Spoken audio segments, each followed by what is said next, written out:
Estamos aqui no Planeta Azul, mais uma vez, para conversarmos e trocarmos ideias com o general Sérgio Conforto, que teve uma militância no país de importância fundamental como comandante de áreas do Exército e, o mais importante para nós que somos do Planeta Azul, é um educador. Sérgio Conforto é general da Reserva do Exército, onde desempenhou várias funções, entre elas a de comandante militar do Leste, no Rio de Janeiro, e do Oeste, em Campo Grande, além de ter sido ministro do Superior Tribunal Militar. Formado em Engenharia Civil e pós-graduação em Estratégia Militar nos Estados Unidos, foi diretor de Formação e Aperfeiçoamento e chefe do Departamento de Ensino e Pesquisa do Exército, onde comandou a Escola de Instrução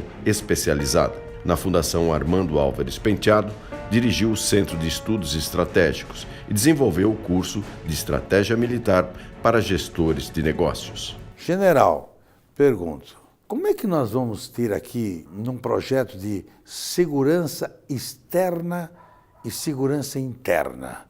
Primeiro, segurança externa e interna. Esta é uma nação ainda ou não é? Então, no que diz respeito à segurança externa, eu exerci o comando militar do Oeste, então responsável pela nossa fronteira oeste, que vai desde ali o Rio Paraná, do outro lado o Paraguai, o país Paraguai, até lá em cima, quase no Acre, já na fronteira com a Bolívia. Nós não temos maiores preocupações em sermos invadidos pelos nossos vizinhos, mas o crime que tem sede nesses países nos invade cotidianamente. E você tem milhares de quilômetros a vigiar diuturnamente.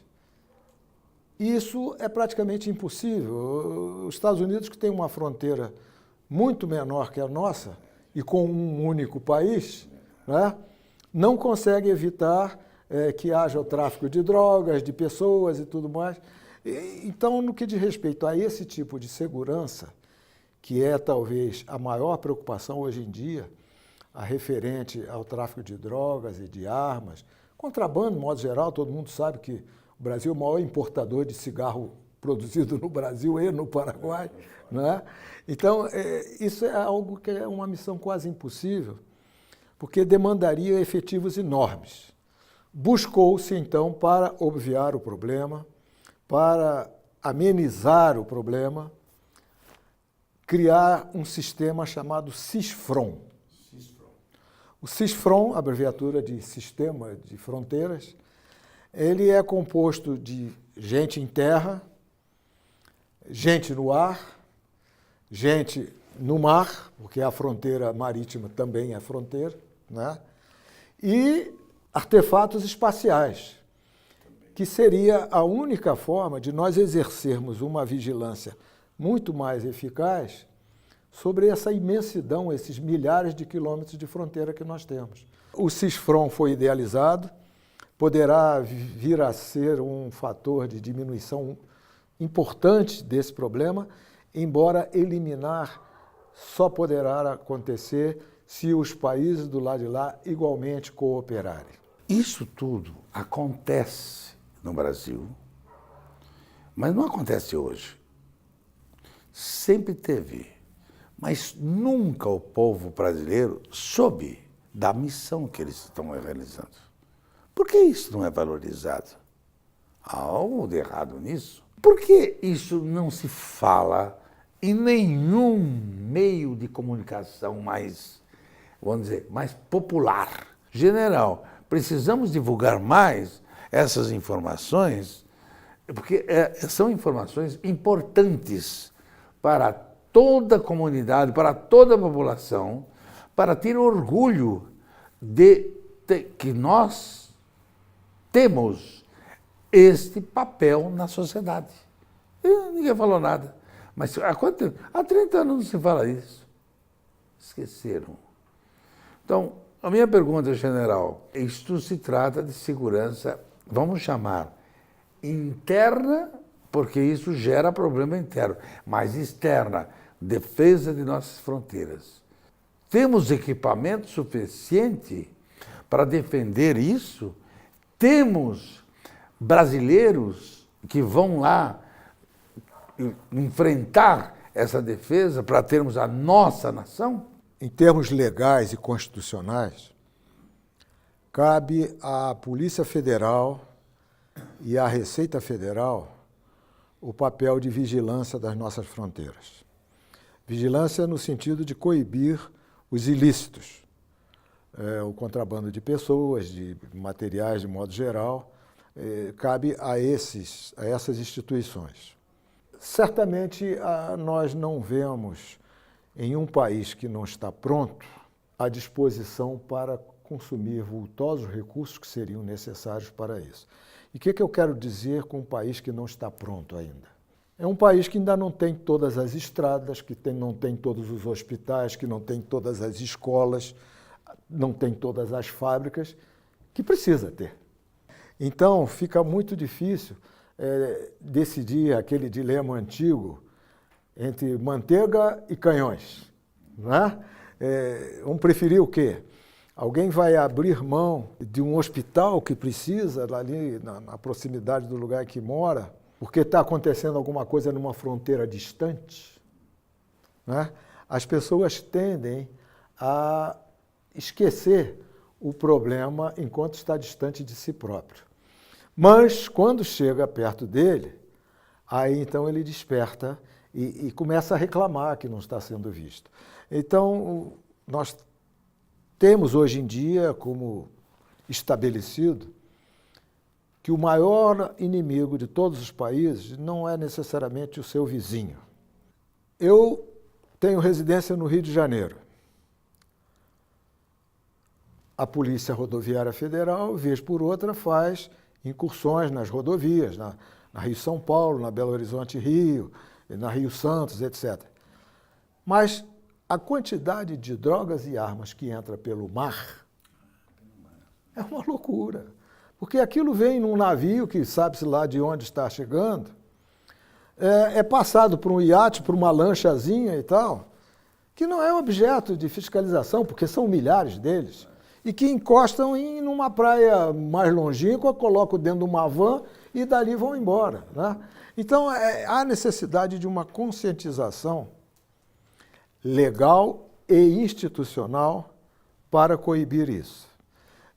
Vamos chegar, então, ao campo da segurança interna, sobre a dificuldade que é se prender alguém nesse país. Você chegar a condenar alguém nesse país é um feito, porque a legislação é de tal forma leniente, ela de tal forma beneficia o provável infrator, e às vezes até o conhecido infrator, né? Quando mesmo não há dúvida alguma sobre que alguém cometeu um crime, ainda assim a legislação e as instituições que utilizam essa legislação, elas fazem com que se torne extremamente difícil retirar esse alguém do convívio social. É necessário que, além das polícias, das Forças Armadas, quando vierem a ser convocadas a auxiliar nisso,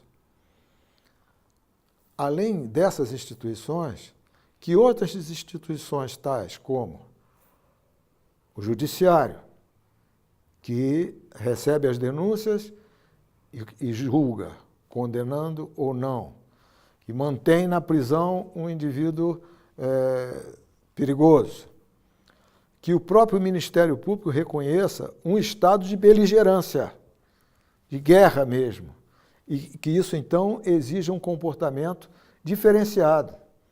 Uma coisa é um indivíduo bater a carteira de alguém ou um pivete roubar o celular de alguém que está falando.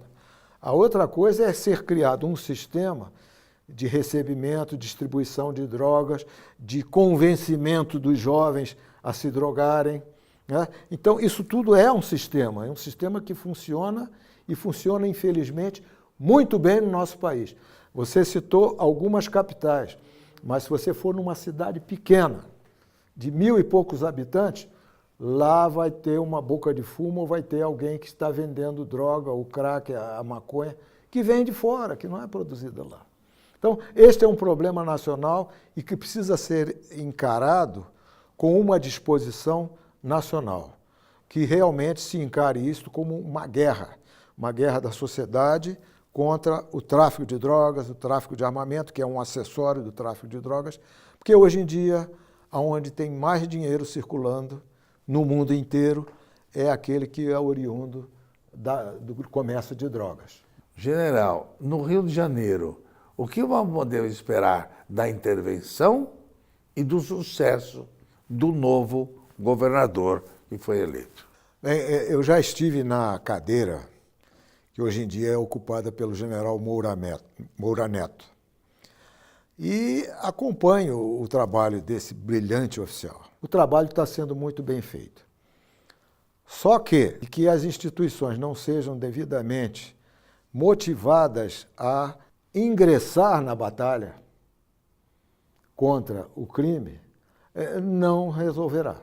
A hora que as Forças Armadas se retirarem, a polícia ficará lá, por melhor comandada que seja, por mais enérgico que seja o governador, tudo isso será inócuo, porque não adianta você prender alguém se daqui a pouco ele vai estar em liberdade. Ou se o grande chefe consegue, de dentro da penitenciária, dirigir a sua organização. Né? Se o indivíduo condenado por um crime grave, daqui a pouco ele entra numa redução da sua pena. Né? Então, a falta de conscientização da nação para este problema, ela impede que ele venha a ser resolvido. Todos estão incomodados com isso. E, aparentemente, esse incômodo deu lugar a mudanças profundas no processo eleitoral. Nós estamos vendo. Acho, então, que a nação está com muita esperança nessa nova classe política que foi eleita e que ela venha realmente interpretando essas aspirações da população, fazer com que aquelas necessidades venham a ser atendidas com modificações na legislação, com um melhor direcionamento do comportamento de membros de instituições como o Ministério Público, como os próprios tribunais que julgam essas pessoas. Então, isso tudo não pode ser feito pela vontade de alguém, mas esse alguém é o intérprete da vontade de todos. General, você acha que nós temos que mudar a nossa Constituição para que tenhamos uma nação, ou vamos ficar com essa Constituição retalhada, quebrada, com artigos e com cláusulas, com obrigações que não foram regulamentadas até hoje? E Constituição que com 200 artigos e mais 400 emendas, enfim, isso não existe Constituição. Se temos 10 mandamentos há 2000 anos, não podemos ter 500 que ninguém obedece. É melhor ter 10, ou 15, ou 20, como talvez na Constituição americana. Não existe Constituição inglesa. Não há Constituição na Inglaterra. Algumas constituições só vieram depois da Constituição americana, porque mesmo ainda hoje vigora a Constituição na França de Napoleão Bonaparte. Nós temos muito o que fazer.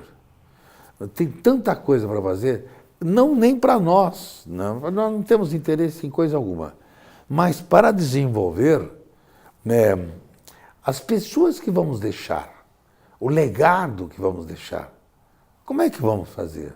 Vamos colocar um novo político? O que vamos fazer? Então, general, precisamos trabalhar em conjunto para deixar um legado melhor. E a única pergunta que eu faço, mudamos a Constituição, criaremos uma obrigação do serviço militar? Me dê um caminho. já que a sua vida foi dentro de uma área que tinha uma hierarquia, que não existe mais em lugar nenhum, que tinha respeito à pátria e à nobreza bandeira. Não tem mais. Então, como é que nós vamos voltar a ter isso? Hoje em dia, não se teme muito a invasão de um território por forças de outros países. Acontece, mas não com aquela constância e aquela naturalidade com que houve até praticamente a Segunda Guerra Mundial. Os países que têm interesse em territórios, em riqueza dos outros, aprenderam que é muito mais fácil atingir os seus objetivos através de outros recursos que não os militares. Nisso aí sobressai um aspecto que é o mais importante, é aquele que dá o maior lucro com o mínimo de despesa. É o custo-benefício mais favorável. É convencer a população daquele alvo que não vale a pena lutar pelo que é seu, que é melhor aderir à cultura, aos costumes, aos interesses dos outros, porque aí ninguém precisa morrer, ninguém precisa ficar aleijado, não precisa gastar um dinheirão em avião, em tanque, etc. Então, é através da conquista das mentes das pessoas que se consegue o melhor benefício para o agressor.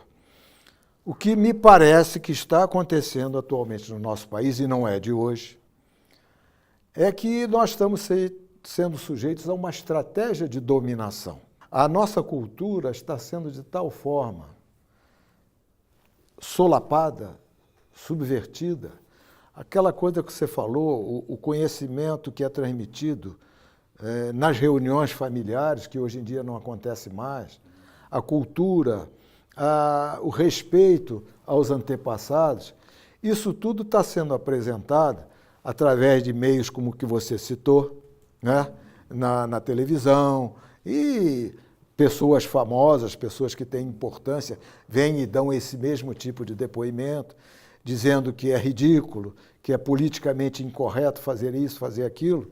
Então, com isso, eu percebo, eu que já estudei bastante essas coisas, eu percebo que nós estamos sendo sujeitados a um processo de dominação, né? Se você ligar um rádio do seu automóvel, veja quantas músicas brasileiras estarão tocando enquanto você percorre todo o dial do rádio. Aí começa lá do cantinho e vai ouvindo, essa é brasileira ou é estrangeira? Aí no fim você compara e veja quanto de cultura estrangeira está sendo colocada na mente da nossa juventude, né? Se essa juventude vai se divertir numa casa noturna, numa boate, né? Certamente não vai ouvir lá nada que represente a cultura nacional. Vai ouvir coisas importadas, coisas enlatadas. Você citou as novelas, em que valores sociais importantes, sociais e religiosos, que são a argamassa que mantém uma nação unida, esses valores são subvertidos, né? Eu não estou me referindo de maneira homofóbica a esses costumes, não, absolutamente. Isso aí nunca houve uma rejeição. Tivemos pessoas importantes nesse Brasil que tinham suas preferências diferentes daquelas que eram consideradas as mais normais, sem que fossem rejeitadas, né? É claro que existem artistas, existem pessoas do mundo artístico que usavam isso até mesmo como uma maneira de se sobressair, mas que nunca foram rejeitados. E podemos citar uma série de nomes de pessoas que atingiram o estrelato, né? Trabalhando dessa maneira. Então, mas hoje em dia a coisa passou a ser empurrada goela abaixo, né? Então, aquilo que antes se fazia entre quatro paredes passou a ser feito no meio da rua e de maneira escandalosa. No meu entender, isso é um instrumento de todo esse processo de dominação, de fazer com que os valores nacionais sejam subvertidos. Você falou naquelas coisas que nós aprendimos na escola, que depois passou a se chamar Educação Moral e Cívica. Mas por que não aprender o hino nacional brasileiro, que é um símbolo da nossa terra, né? Ali é uma poesia linda, é uma coisa maravilhosa. Não só aprender a cantar, mas é entender o que está escrito ali, o que aquela poesia quer dizer, né? Os feitos históricos do nosso país, coisas maravilhosas que nós conseguimos e que, infelizmente, não são explorados historicamente para que nós, brasileiros, cada vez mais nos orgulhemos de ser brasileiros. E assim criemos uma barreira a esse processo de dominação. Não, fulano, tá bem, você é bonitinho, você faz isso, faz aquilo, coisa e tal, mas eu prefiro ser o que eu sou. Brasileiro, gostar de samba, gostar de brincar, gostar de sorrir, de ir à praia, de tomar um chopinho, né, de comer um acarajé. Então, essas coisas são muito atacadas, né? E eu vejo esse ataque vindo de fora para dentro, porque nós somos um país fadado, condenado a ser grande, a ser poderoso. Só não o conseguiremos ser ao longo de um tempo, que não interessa qual seja. Só não conseguiremos ser se nos fracionarmos, formos divididos, se tivermos os nós e eles, tivermos raiva de uns e de outros, né? Aí nós teremos uma presa muito fácil e aí nós seremos impedidos de chegar um dia a um grau de civilização, não que seja melhor ou igual a ninguém, mas que seja boa para nós. General Sérgio, além de ter um prazer de recebê-lo aqui no Planeta Azul, o mais importante é que nós possamos passar mensagens que tenhamos um Brasil com um povo unido, que agora esperemos que o novo presidente tome linhas de conduta com prestígios à nação brasileira e não dividi-la. A nossa bandeira é nacional, brasileira. Nós temos que defender isso e jogar isto para o jovem, para a criança. Caso contrário, o nosso futuro será perdido. Então, quero agradecê-lo e deixo assim as suas últimas palavras, não últimas não, as primeiras palavras que nós teremos que somá-las para uma composição entre todos nós para uma pátria unida, com respeito à bandeira, ao nosso hino, com orgulho daquilo que nós fazemos. Heitor, eu volto a agradecer essa oportunidade e quero deixar como uma mensagem de encerramento aquilo que em todos os estudos de que participei ao longo da carreira e particularmente nos últimos tempos, é a fé enorme que tenho no nosso país. Embora não sendo uma fé cega, é uma fé consciente dos nossos problemas e que vejo como única solução dos nossos problemas, única porque permeia todos eles. É a solução para resolver todos os problemas do nosso país. Educação. Então será através da educação, uma educação séria, não uma educação coercitiva, né? Não algo que sufoque a personalidade de cada um, mas que dê a cada um as várias opções e que mostre as várias realidades, de modo que nós todos, brasileiros, pessoas patriotas que somos, possamos optar pelo destino de grandeza do nosso país. Isso só pode ser atingido através de uma educação séria, através da valorização das nossas escolas, dos nossos professores, das nossas figuras históricas, de tudo aquilo que representa a nossa cultura. Então, na medida em que a nossa educação seja realmente voltada para construir uma população capaz de tripular essa nave grandiosa, aí nós teremos chegado ao nosso objetivo. Obrigado, general, pela sua presença. E olha, foi mais um ensinamento que tivemos aqui. Eu que agradeço esse privilégio. Muito obrigado.